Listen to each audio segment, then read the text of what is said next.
Hello. I have been asked to start a vlog. This is Jen. Hey, I am holding this because I do not have like a tripod or something to rest this on at the moment, so sorry. Anyway, okay. So this is Jen from JennsRAQ, and I am starting a vlog because, surprise, I'm sure you're all excited to find out that I am pregnant with number 4. Not really intentionally, but anyway. I just saw an OB earlier this week. I've been interviewing different care providers, which is really exciting because since we moved, I actually have choices.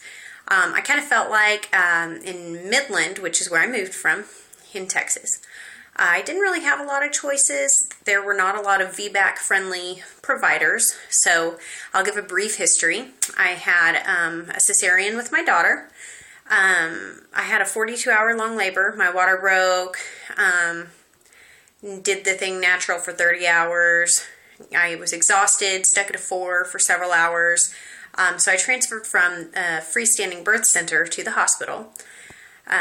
It was horrible back labor. She was posterior, and she was big, of course, but that apparently is how I make children, as you'll soon find out.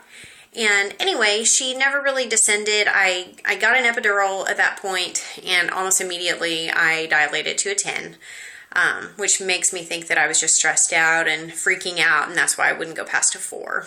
Anyway, so I got an epidural with her, pushed for 3.5 hours, and she never descended past a -1 station. So the doctor did not sound very confident, but he said, I could probably get that baby out, but I'm going to have to break its collarbone and and just started listing all this stuff. And by then I was just like, you know what? No, seriously, just get my baby out.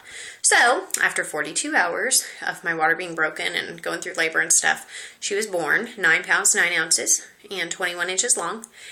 And she was totally healthy. Everything was fine. She was also 12 days after her due date. At first, when labor started, she was 10 days past her due date on Mother's Day.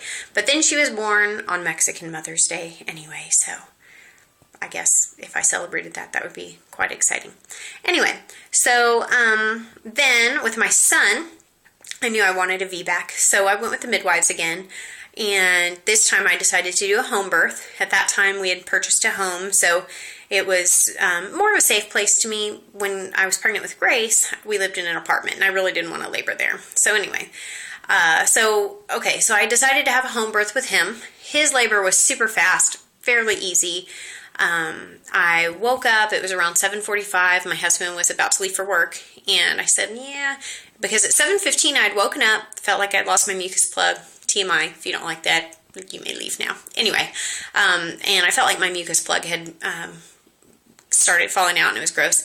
And I was kind of cramping and sort of having contractions, and I told him, just go to work. This could be hours and hours. Don't worry about it. Just go. I'll let you know if something happened. So I called the midwives, kind of gave them a heads up.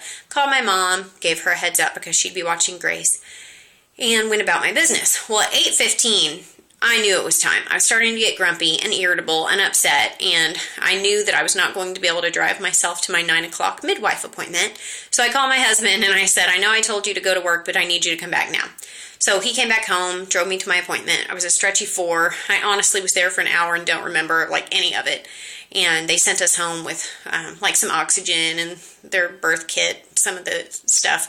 That way we just already have it there available for when they showed up. And they said, you need to call me. So I came home, labored in the shower for a while, which felt disgusting. I hate water on me when I'm in labor, apparently. And I labored on the toilet. They came over after a little while. My mom came and picked up Grace. And after 5 hours of labor, which was from waking up until he was born, boink, there he was. And pushing wasn't that big of a deal. I mean, it was awesome. So I literally, after the birth, said, it's like I hit the easy button. Yeah, I really said it. I have video footage. It's kind of crazy. So anyway, so that was pretty cool. So then with my third, of course, I was going to be having a home birth. Of course, it was awesome. So I had a home birth, and I woke up and I thought, this might be it. So I go downstairs, made myself a bowl of cereal, didn't wake anybody up. It was kind of early, and it was around 6 something. And I just decided to kind of do it on my own. So I get on my laptop and I start checking my message boards. Well, I can't concentrate. So I went on the Contraction Master website and I started timing my contractions. So I called my midwife, I called my mom, gave them the heads up, told them what was going on, and I knew that the time was really near because I was starting to really not be able to focus anymore. So I stood up. I think my water kind of broke a little bit. No real clear timing on that. I didn't really have clear timing on that with Michael either, so I don't really know. Apparently my ginormous babies, which, oh, I forgot to mention, Michael, my home birth VBAC, 10 pounds, 1 ounce, 22 inches long. So anyway, so I think that my water sort of broke a little bit there with Heath. So I head upstairs and I told my husband, seriously, call the midwives. Where are they? And call my mom, get these kids out of this house. And I'm like starting to freak out. So with Heath, he kind of got a little bit stuck coming out. His shoulder was very firmly lodged right into my pelvic bone, which was amazing after his head and other shoulder had come out. So the midwives had me make lots of position changes, and finally we got him out. He came out kind of blue because he'd been stuck there trying to get him out for a while, but he pinked up, things were fine. And so his labor was 3 hours long. He was 9'11", and he was 21.5 inches. But after him, I started having weird clotting, and it was like a postpartum hemorrhage, but in the form of clots rather than just pure blood. So after getting some Pitocin and getting some Cytotec, and my uterus felt fine.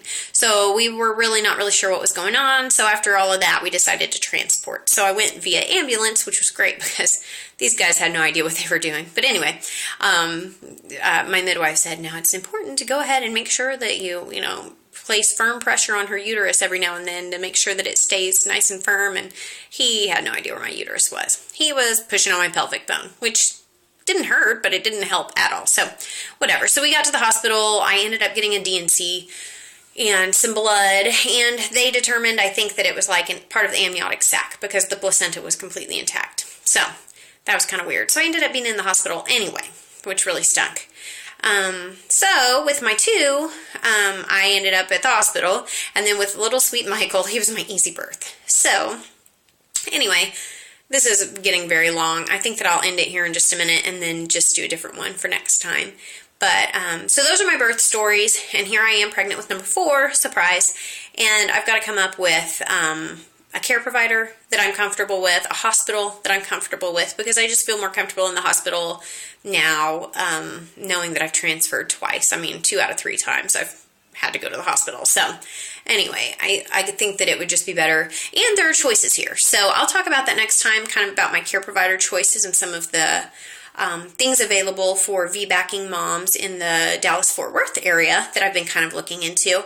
And hopefully you'll stay tuned and enjoy my vlogs that I'm doing here. It's much easier for me to pick up my camera and do this than to type out something on the regular blog sometimes. So anyway, thank you for staying with me and for hanging out with me in my bathroom over here. Sorry that my face has not been in this thing the entire time, but it's on my phone right now. I need to get myself a webcam because my husband's is set up and I don't really know how to do his computer stuff. He has passwords on everything because he's weird. It's because our kids break into his computer. It really is. They will break in. We have Zoodles on there, and if you've ever had kids that know how to work Zoodles, it's really great because it takes up the entire screen, and so when they're playing their games and stuff, they can't ruin everything else, but the problem is what they ruin when they're getting to Zoodles. So anyway, so he has stuff locked up, so I always forget his passwords. I'm pregnant, after all. No brain. It's okay. Anyway, all right, well, stick with me, and I will do another vlog sometime soon. All right, bye.